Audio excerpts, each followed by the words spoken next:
नमस्कार दोस्तों, आज फिर आपका स्वागत है क्रॉन इमिग्रेशन के यूट्यूब चैनल पर।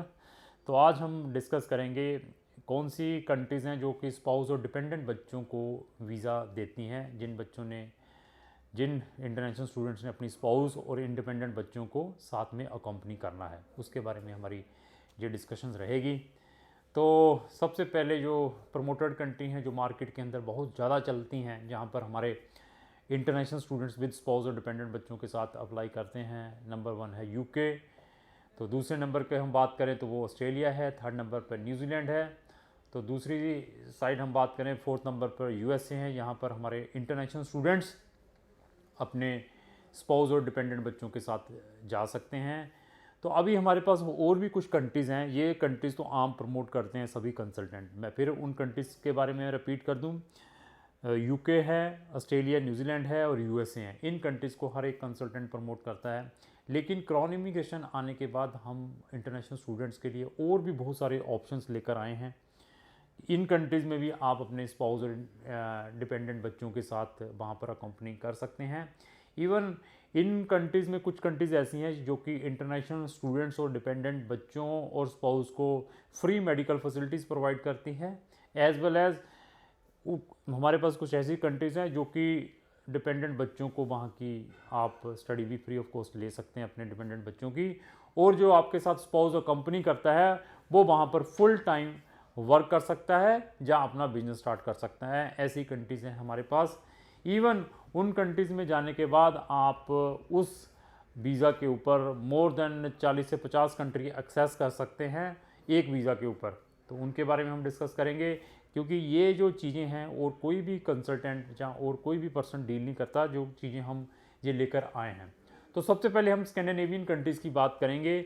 उसके अंदर हमारे पास है स्वीडन है, फिनलैंड है, डेनमार्क है, नॉर्वे है। ये जितनी मैंने जो 4 कंट्रीज़ बताई हैं, तो ये भी इंटरनेशनल स्टूडेंट्स को, अगर आप इंटरनेशनल स्टूडेंट्स हैं, अपनी स्पाउस को अकम्पनी करना है या अपने डिपेंडेंट बच्चों को अकम्पनी करना है, इन कंट्रीज़ में ले जा सकते हैं। इवन आप अपनी फियांसे को भी अकम्पनी कर सकते हैं, फियांसे को भी वहाँ पर इनवाइट कर सकते हैं मैरिज के लिए। इंटरनेशनल स्टूडेंट्स के लिए ये भी वहाँ पर एक प्रिविलेज है, वो भी इसको भी इनकैश कर, क्योंकि इस टाइप के जो हम वीज़ा कैटेगरीज़ को रेगुलरली डील करते आ रहे हैं। और इवन अभी जो रिसेंट जो न्यूली मैरिजेस होती हैं, जहाँ उनके लिए कौन सी कंट्री में, इन कंट्रीज़ में प्रेफर करना चाहिए कि जहाँ पर उनको इमीडिएटली दोनों को वीज़ा मिल जाए। जब भी आपने अपना केस डालना है तो डालने से पहले आप ये ज़रूर देखें कि कौन सी इन कंट्रीज़ के अंदर कंट्रीज़ हैं जो कि दोनों को इकट्ठा वीज़ा प्रोवाइड करती हैं। उसको भी आपने ज़रूर अपने माइंड के अंदर लेकर चलना है। इसी तरीके से हमारे पास जैसे जो मैंने 4 कंट्रीज़ पहले बताई, उसके अंदर कनाडा भी है। कनाडा भी जो इंटरनेशनल स्टूडेंट वहाँ पर जाते हैं उसके स्पाउस को ओपन परमिट प्रोवाइड करता है। लेकिन मतलब कनाडा वेरी रिजिड है ओपन परमिट के लिए, और उसके अंदर बहुत ज़्यादा रिजेक्शंस आती हैं। तो selection of country is very important. कौन सी country maximum spouse visa dependent बच्चों के साथ, स्पाउस वीज़ा या डिपेंडेंट बच्चों को वीज़ा प्रोवाइड करती है विदाउट एनी प्रॉब्लम, वो भी आपने देखना है, डिसाइड करना है। वो कौन आपको बता सकता है? जो आपका अच्छा कंसल्टेंट है, जिसको अच्छी नॉलेज है, जो रेगुलर इन कंट्रीज़ के साथ डील कर रहा है। इसके अलावा कुछ और भी कंट्रीज़ हैं, शेंगन के अंदर भी है, और एक आधी और कंट्रीज़ है जैसे हांगकॉन्ग है। हांगकॉन्ग में भी अगर इंटरनेशनल स्टूडेंट जाता है वो भी अपनी स्पाउस को अकम्पनी कर सकता है। इसी तरीके से जापान में भी अगर इंटरनेशनल स्टूडेंट जाता है वो अपनी स्पाउस को अकम्पनी कर सकता है। इसी तरीके से मेरे पास ये स्कैंडिनेवियन कंट्री के साथ एक बाल्टिक स्टेट लगी है, उसके साथ ही कंट्री है इस्टोनिया। इस्टोनिया में भी अगर इंटरनेशनल स्टूडेंट जाता है, जाने के आफ्टर 3 मंथ जब उसको वहाँ जाने के बाद रेजिडेंसी कार्ड मिलता है, तो वो अपनी स्पाउस को इनवाइट कर सकता है। लेकिन वहाँ पर आप इकट्ठे नहीं जा पाएंगे इंडिया से अगर आपने जाना है, लेकिन जाने के बाद आप अपनी स्पाउस को इनवाइट कर सकते हैं, जहाँ से वीज़ा लेकर जा सकते हैं। इसी तरीके से हमारे पास स्पेन है और फ्रांस है और इटली है। इन कंट्रीज़ में भी आप अपनी स्पाउस और डिपेंडेंट बच्चों के साथ जा सकते हैं। लेकिन यहाँ पर तो इंटरनेशनल स्टूडेंट को वीज़ा नहीं मिलता, तो वो स्पाउस को वीज़ा कैसे देंगे? कौन सी कंट्री है? स्पेन और इटली। क्योंकि स्पेन और इटली की मैं बहुत सारी वीडियोज़ पहले ही हमारे चैनल के ऊपर हैं। वहाँ पर हर एक वीडियोज़ में मैं आपको एक ट्रुथ इन्फॉर्मेशन प्रोवाइड करता हूँ। जिनका रिफ्यूज़ल आता है, चाहे वो इटली का है, चाहे स्पेन का है, यूके का है, चाहे कनाडा का, ज़रूर आप तक लेकर आता हूँ कि वो किस कारण उन्होंने रिजेक्ट किया है। इसी तरीके से जब भी आपने किसी भी कंट्री में विद स्पाउस और डिपेंडेंट बच्चों के साथ जाना है तो एटलीस्ट आप अपने कंसल्टेंट की प्रॉपर राय ले लें। बट आप किसी के पास भी जाएंगे वो आपको 1 या 2 कंट्री के ऑप्शंस देगा, कहाँ का दे देगा, जो प्रमोटेड कंट्रीज हैं यूके के बारे में बता देगा वहाँ चले जाएं। बट क्राउन इमिग्रेशन के पास आएंगे, अगर आपका जितनी भी मैंने ये कंट्रीज़ बताई हैं 12-13 कंट्रीज़ बताई हैं, इन कंट्रीज़ में मैं आपको बेस्ट से बेस्ट ऑप्शंस प्रोवाइड कर सकता हूँ, आपके बजट के अकॉर्डिंग बता सकता हूँ कि आपको इन कौन सी कंट्रीज़ में इमीडिएटली आपकी प्रोफाइल के अकॉर्डिंग वीज़ा मिल सकता है और आप जा सकते हैं। तो किसी भी कंट्रीज़ में जाने से पहले आप अपने लेवल पर भी वर्कआउट ज़रूर करें, नेट के ऊपर सर्च करें, रिव्यू चेक करें, उसके बाद डिसीज़न लें कि क्या हमें इन कंट्रीज़ में जाना चाहिए विद स्पाउस और डिपेंडेंट बच्चों के साथ।